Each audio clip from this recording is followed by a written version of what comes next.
I was supposed to make a fitness videos, but no. Today we are talking about discipline.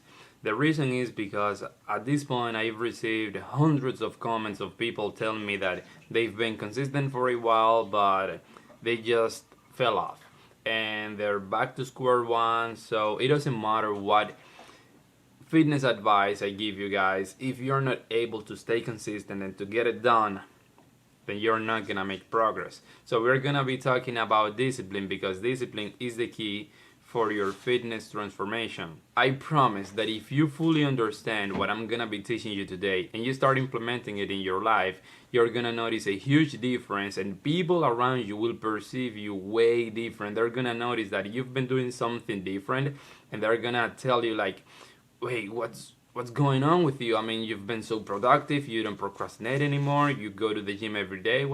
Tell me the secret. So, and I'm telling you, the thing that I'm gonna share with you today is gonna change your life for the better. So, most people believe that being disciplined means waking up at 5 a.m., going to the gym every day, running 20 miles, and all of that. And it looks like discipline, but that doesn't mean that discipline is just that. And I understand where the confusion comes from because the definition of discipline is the willingness to do what you know you should do, when you should do it, whether you like it or not. Or as other people like to put it, is doing the hard work, especially when you don't feel like it. So many people believe that discipline is just forcing yourself to do things. That it can be part of discipline, but it is not all of it. Just think about this for a second. If you have to force yourself every single day to do things that you don't want to do, what kind of life is that? Discipline is not about suffering. It's not about forcing yourself to do things. Take me for example. I go to the gym basically every day. And I go even when I don't feel like it. So when I don't feel like it, I go anyway. But I do not force myself to go. I just go. I don't have to force myself because going to the gym, it has become a habit. So it's actually harder for me to not go to the gym than to go. So that's the point that I want to take you guys. I want you to be at the point where you no longer have to force yourself to do things regardless of how you feel about it. You just do it because that's what you do. So the problem comes when we have to do something, right? And we think about the amount of work that we have to put in. So let's imagine, for example, you have to get to the top of a building and you look at the staircase and you start, oh my gosh, this is gonna take forever. It's so time consuming. There's no way that I can do that. So you see, when there's a huge task, your brain puts a lot of resistance between you and the task. So getting started is harder because your brain does not want to do that. But if instead of looking at the top of a building, you start looking down, looking down, looking down, and you look at the first step, just the first step, you look at it, now it's easier. Now your brain allows you or gives you the energy to move forward because it is just one step. So that's how you need to take it, right? So you just need to take one step, then look at the other, then look at the other, and you take it one step at a time. And eventually you're gonna find yourself at the top of a building and you're gonna be proud of yourself because you did what you had to do, but you never focused on the final goal. You just focused on the step that you needed to take.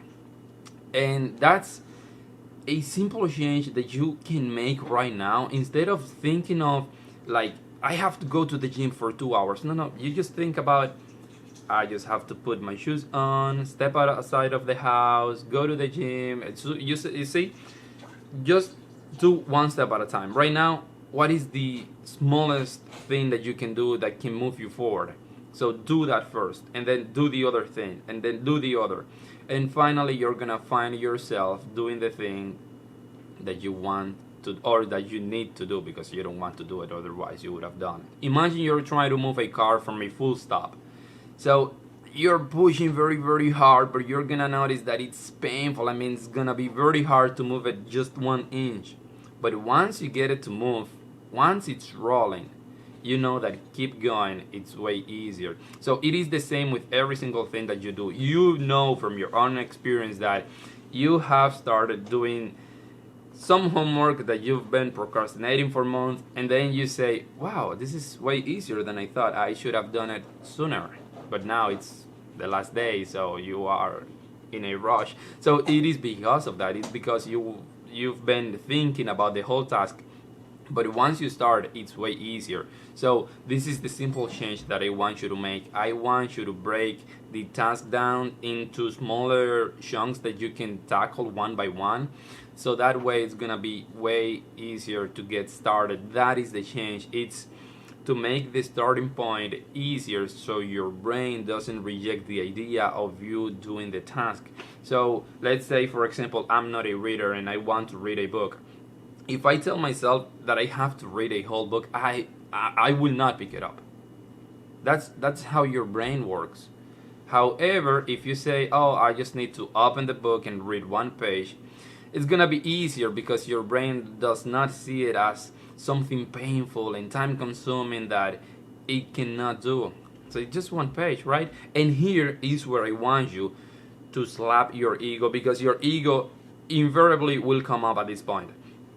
Because it's gonna be telling you, oh no, but if it's just one page, it's not gonna make any difference. Or if it's just one workout, I will not get stronger. It's not about that. It's not about doing the smallest task or the smallest step and staying there. It is not about that. It's just to get you started. Once you start, you know that keep going, it's easier. You know that.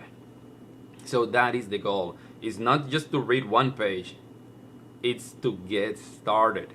That's why you just need to read one page.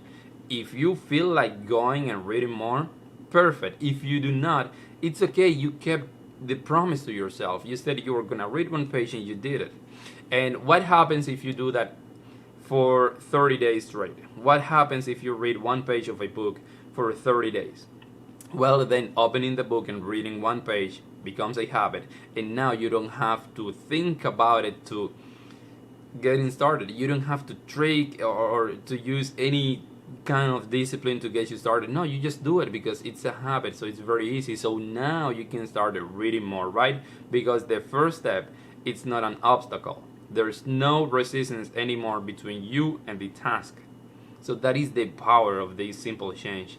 I mean, it's gonna sound a little bit weird, but I've been a procrastinator my whole life basically, and I was struggling very bad. I mean, I was in a really bad situation, and I've achieved more in just 4 years. I've achieved more than most people achieve in 20 after following this principle of taking things one at a time and to make the starting point so easy that it is stupid not to do it.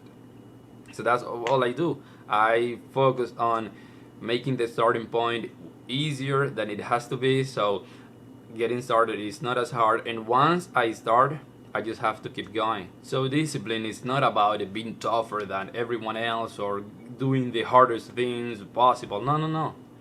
It's just turning basically every single thing that you need to do into habits that you no longer have to force yourself, so consistency is no longer a problem. That's how you become consistent. Because when the tasks that you need to do are a habit for you, you no longer need to force yourself, so you just get them done regardless of how you feel. Whether you feel like it or you don't, you just get them done. And that's the power of this simple change. And that's how you finally become consistent and you become more disciplined. So if you've been saying that you need to become more disciplined, I think it would be best if you start saying, oh, I just have to take the smallest step today. Because that's how discipline is built. That's how you become consistent. Once you take it, one step at a time. So that's pretty much everything for this video.